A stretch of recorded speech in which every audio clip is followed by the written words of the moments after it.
Vibe Conversations.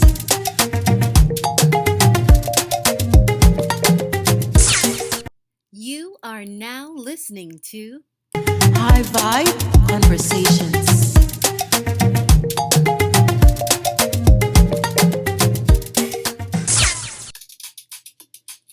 Hello, my name is Tawana Chamberlain, and I'm your host for this new podcast called High Vibe Conversations.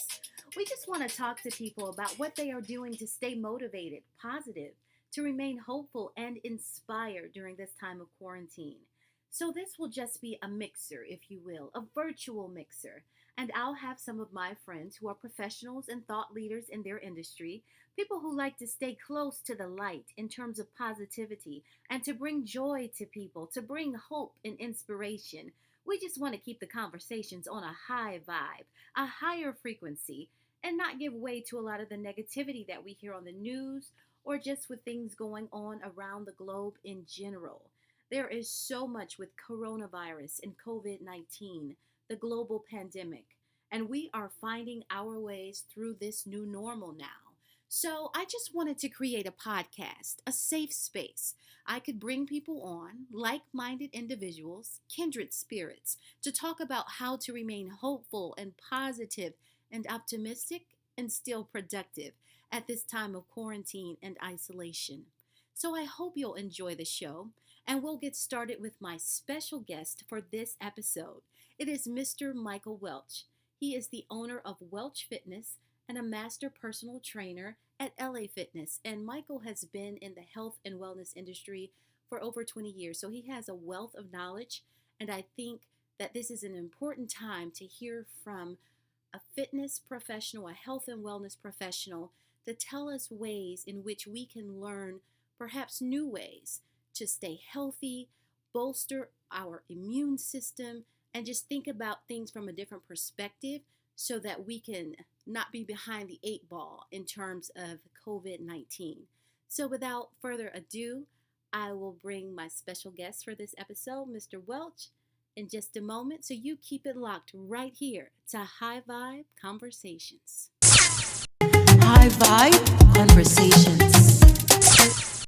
We are back with another episode of High Vibe Conversations.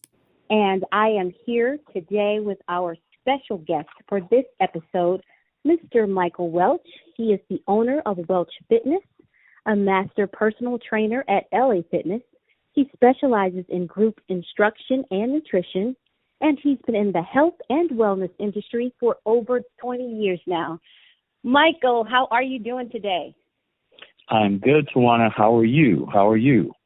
Doing good. No complaints considering. Good. First off, thank you for inviting. I definitely had to be a part of it. I see the positive movement that you're creating, so I'm glad to be a part of that. Well, I appreciate that. That means a lot coming from you. Well, I tell you what, Michael, there's so much going on with COVID-19 and the coronavirus, and I wanted to have you on the show today to talk about things from a health perspective, because I hadn't really had a health professional to come on and talk to us. So I just want to jump right into the interview.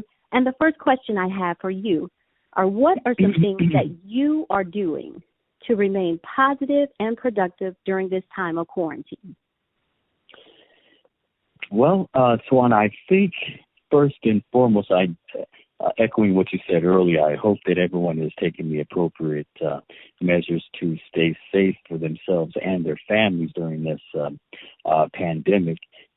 And one of the most important things, being a health and fitness professional, I'm going to spend time talking about exercise and staying healthy quite a bit. But I will, in answering this question, I think people have a lot of different perspectives on what positivity and productivity is. So I wanted to touch on that for a second, because people talk about it quite a bit. It's in a challenging time like this, it's tough to even keep your sanity in addition to staying positive, staying productive. But I was just reading something the other night with Tony Robbins, the self-help guru, talked about how staying positive isn't something that you just do. it's really a habitual routine. There's mental conditioning that yields positivity, whether it's in a crisis or in life in general. Top executives always talk about preparation, routine, and having a certain type of environment that yields one being productive. And I think that applies here too. I always talk about how in the first part of the morning, the cycle of your brain waves are the most influential. So the first 30 minutes of the day, I get up, I read positive quotes, I read things that motivate me, I listen to inspiring music, I get my mind in a positive place at the start of each day, and I really recommend that for everybody. Clear your mind, and whatever it is that inspires you, whatever it is that motivates you, that's when you want to incorporate that into your psyche, into your mindset. Let that become part of who you are. I clear my mind of all the noise. I meditate, even if it's for a couple minutes. Having scents in my house, scents, and like even when you candles. say scents, do you mean like aromatherapy or common aromatherapy, calming oils? Some people like to use oils that and it sounds like you may do that yourself. You mentioned aromatherapy. Oils. That has a dramatic positive effect on one's mood, one's calm. Speaking of calm, it's always good to stay informed of what's going on, but sometimes that can cause us a little bit of anxiety. So it might be a good idea as you're incorporating your aromatherapy or scents in the house or being calm to turn the TV off. Put the CNN down for a minute. Let's not get so hyped up about the pandemic, and let's focus on your own well-being. Right. Often, to be quite honest with you, a lot of people are having to, as we know, work at home, and they come from the workplace, and now they're all of a sudden working at home, and it's very difficult for people to distinguish home from work. So what I tell people to do is create a designated workspace. I mean, a workplace that's really your own, that is designed for work. Clear the clutter. Clutter sometimes causes stress. So get all that stuff out of the way, clear your mind, have a designated workspace that's going to help you be more productive. And one of my favorite things that I did and that I do and I encourage people to do is to create a playlist. And I know that sounds like something, very, very common sense. However, when I just listen to music, all of a sudden I'm singing along, or I might even start dancing to it. That's great exercise, but it can be a little distracting if I'm trying to get something done. When I have a playlist for my workouts, a different playlist for my cooking, a different playlist for when I clean, a different playlist for calming when I'm doing work, they help me chime into and dial into the things that I'm actually trying to do. I could even go so far as little things that I do, like having the, plants and making sure I have enough light in that designated workspace. Because if I'm in my bedroom and I turn the lights dim and I'm reading, what do? We go to sleep. Right. So we got to have the lighting the right way. And a lot of companies talk about that in terms of productivity. Having lighting, the right lighting, be by a window or something. So those are some of the things that I would encourage, some facts that I think people could incorporate on a daily basis to make some changes right now and actually yield more a productive environment and an atmosphere that's going to help you get things done. And then, of course, I always go back to your health. I think it's so important to have an exercise regimen that works, but I'm sure we'll talk a little bit more about that. I was going to say, hold that thought, because but those tips were very good, and like you said, they're actionable items that we can put into place right now, and that's really what we need. And I find too that this new normal can be a bit overwhelming when it comes to all of the things that you have to get done in the day, but yet you're confined to the same environment, but you're wearing 5 different hats. You might be a teacher in the morning, an entrepreneur throughout the day, a nurse throughout the day sometimes, a chef later on in the day because you're not going out to restaurants and that what have you. So it's really a paradigm shift that has to take place, right? So that we Sure. don't become overwhelmed by all of this. So I really like your tips, and I'm going to actually try to implement some of them in my life, because I too can get overwhelmed. But I do the aromatherapy. I do essential oils every morning and every night. So Good. I don't have a playlist, though. I think to me that sounds too much like work. But it might take a little time to do it, but sometimes, the most important thing, and you might even find that it's relaxing to do it. Sometimes we can't get out of our own way. We have so many things going on. With all this extra time, this could actually be a blessing in disguise for a lot of people. So creating a playlist can actually help you dial in to getting some of the things done you have not. You just forgot about doing.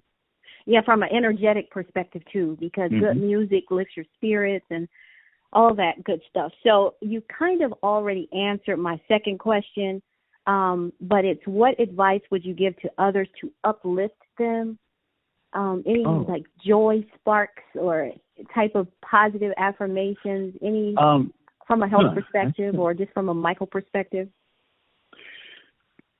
Well, I would actually have to say, what I tell myself in difficult times is, I don't want to get too spiritual on you now, but I would say this too shall pass, because I think we have to have a little bit of faith. We got to put things, and God has an interesting way of trying to get our attention, and that's definitely what he's doing here. But we have to have faith that he's going to do what he's going to do, but he also promised he's going to take care of us. So this too shall pass. I definitely would advise, for anyone who's really struggling with this pandemic.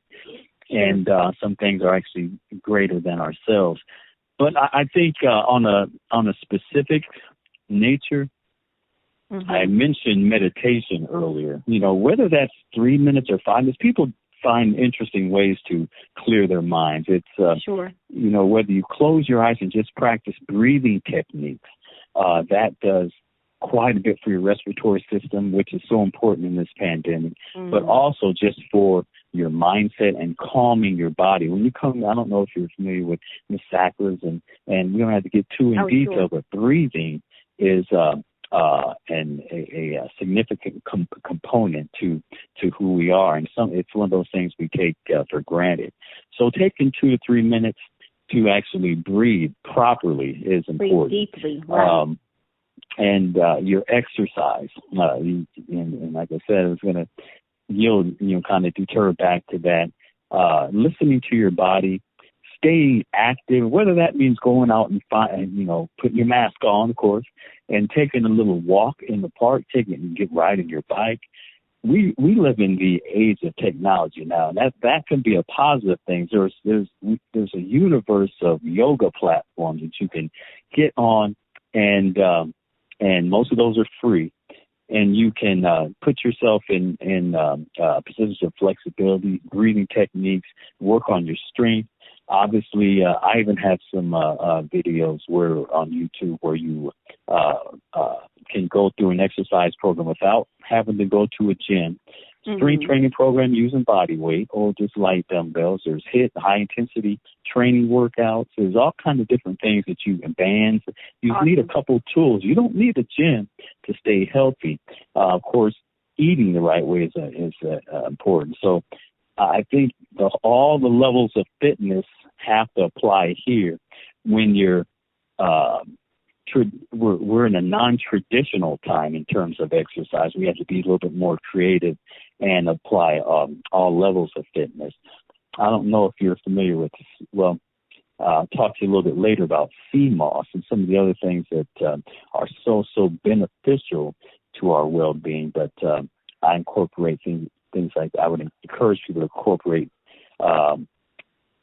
specific types of nutritionals in their diets, and we'll probably talk a little bit more about that later. But I think most importantly, I would advise people to just understand that this is going to pass. But in the meantime, keep your spirits, keep your positivity high, keep your spirits high, and take advantage of staying healthy.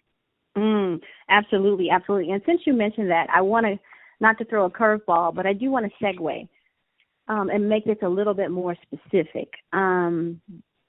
News reporters have reported that COVID-19 is disproportionately affecting the African American community, partly because of underlying health conditions such as obesity, diabetes, hypertension, high blood pressure. Can you speak to that? I mean, what are some things that we can do as a community to bolster our immune system so that we really have a fighting chance against the coronavirus? Ooh, you trying to interview me here, huh? You are throwing some curveballs. You know, where I'm from, and when you say community, I think about, I can't help but to think about how I was raised and the community that I was in. And sometimes I think we've lost a little bit of this, but challenging and supporting one another. I think in the Black community, we have to do a little bit more of that. I think the Black church was a stronghold of that, a centerpiece of that. But the challenges sometimes can be a little difficult when you see someone who is not eating the way they should be eating, or not doing the things they should be doing. We used to challenge each other. Hey man, what you doing eating all that fried chicken, man? Because you know what that does. Right, and I think we have to support each other at the same time. Right. You think from an accountability standpoint, right? Accountability, not like right. Shaming them for eating the fried chicken, but just educating them on the benefits of eating something healthier in lieu of the fried chicken. You hit it right on the head. I think oftentimes we do things out of habit, and those habits are from a place of not being informed and not being educated about the effects of something. So I think that when we do that, and we and those of us who are professionals who are African American, I'm glad you asked that question. I think we have a responsibility to get into our communities and go to places where we are congregating. And spread this information, because we definitely are in this together. And this pandemic is a reflection of that. Obesity, sickle cell, high blood pressure, congestive heart failure. There's so many different hypertension, the high blood pressure, and those sometimes stem from lifestyle. We can be proactive with a lot of these things, but when we have when we are in the midst of having some of these diseases, it's so important to be doing the right thing. So when it comes to even more so important right now, right? Even more so important, because we become susceptible and subjective to this disease. So in the Black community, most definitely, I think that some of the things we can do are to educate ourselves, challenge and support each other. Obviously, to exercise, and that's something that I think we should do more of as a group, especially, when this thing starts calming down. That doesn't mean, I made it. That means, okay, now let's take it. We've got to this point. I started exercising. You've been challenging me. Let's keep each other accountable. Let's do some group workouts. Hey man, let's go to the gym.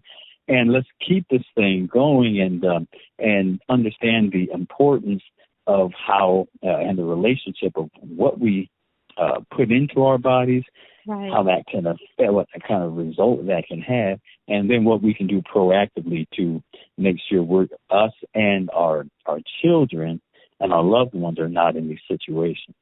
Right. So we can start making positive choices now that we can just continue on with. It doesn't have to be a pandemic thing, but it can be a lifestyle change. Exactly it. Awesome. Now I have another question, but it's a little more introspective. What have you learned about yourself during this coronavirus crisis?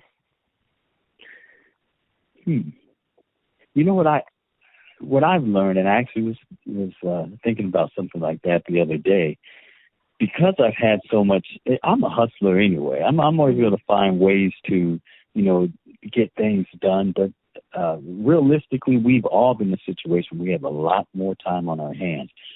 And what I've found, I think, just like a lot of people, is that I've allowed life to dictate who I am. I've allowed my schedule to define me. I've allowed myself to let quality time with loved ones and certain things I could be paying attention to that are important. They kind of get squinched, and I find myself saying I never have time to do these things because I'm so busy. I have to go to work. I have to do this. I have to do that. So I allowed myself to be the subject of my schedule. And what I found out from this pandemic is really there's two types of people. There's a person who can really just sleep all day and just wake up, sleep all day, eat, wake up, sleep all day. And it's very easy to eat bad foods when you're doing that. That's another thing. But then there's a person who uses this as an opportunity to become a better version of themselves. So, and that's what I've really been trying to do is spend more time, with my and thinking about things I want to do with my two little boys. I've been thinking about, the book that I'm writing. I'm thinking about spending more time talking to family members, very quality conversations. Hi, how you doing? Okay, give me a call next week.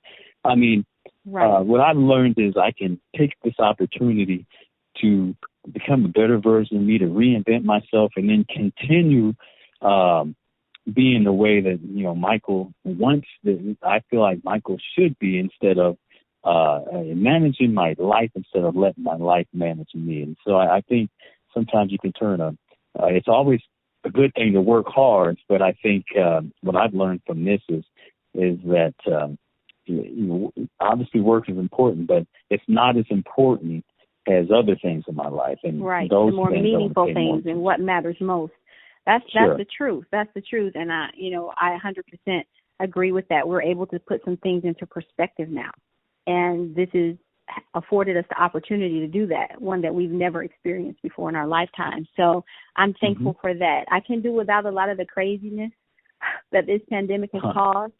I sort of, it's like shift, change, and rearrange. You have to be able to pivot. You have to be open to new ways of doing things and building new business models and adapting to digital platforms. And I mean, it's really making us deep.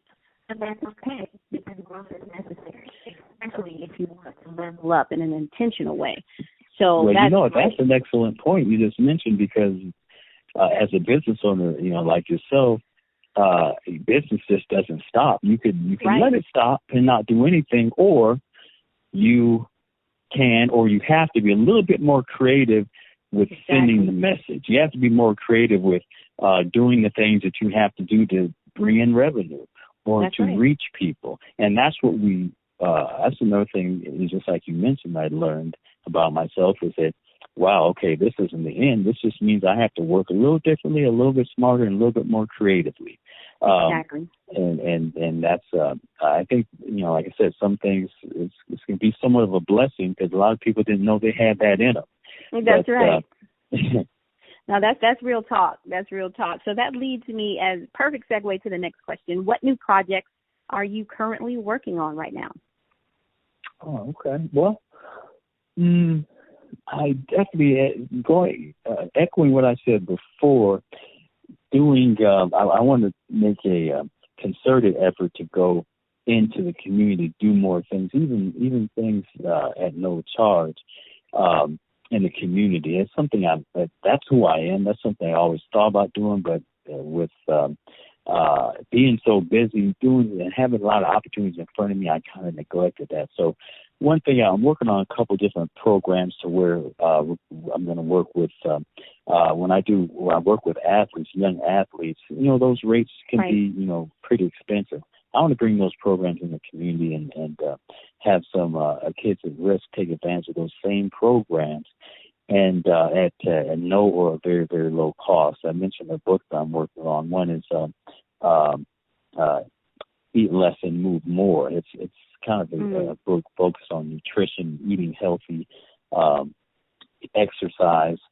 Programs are in there on my website that I will be finishing up here soon, and revised that so that there's a membership portal. So when you go in, there's not the traditional website. You get the information on the initial pages, but when you go into the membership portal, you have programs we can customize for you and actually have a person, myself or my clients, doing that particular exercise when you click on it. So you can see exactly what to do, how to do it, the right technique, the right form, how many reps, how much weight, how many sets you should be doing to get the results that you want to achieve. Also a nutrition program, a general nutrition program, or a more specific one if we have that communication with you that you can incorporate. So you can actually do your own program and take to the gym of your choice in a remote way and work with people in a different city, different state. And so we're trying to find different ways to help people to reinvent themselves. So, so constantly trying to improve our reach here. Absolutely. Well, this is all wonderful information. You sound like a very busy man, Mr. Welch, who I won't keep you any longer, but I just want to thank you so much for being a guest today on our episode of High Vibe Conversations. This is important. Definitely. Glad to be a part of it. This is an important message, so I thank you so much, and I hope you have a beautiful rest of your day. Okay, you as well. Okay, thanks. Bye-bye. All right.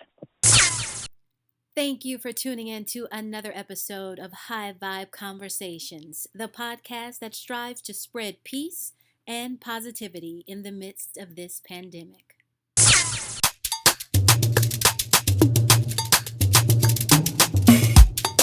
High Vibe Conversations.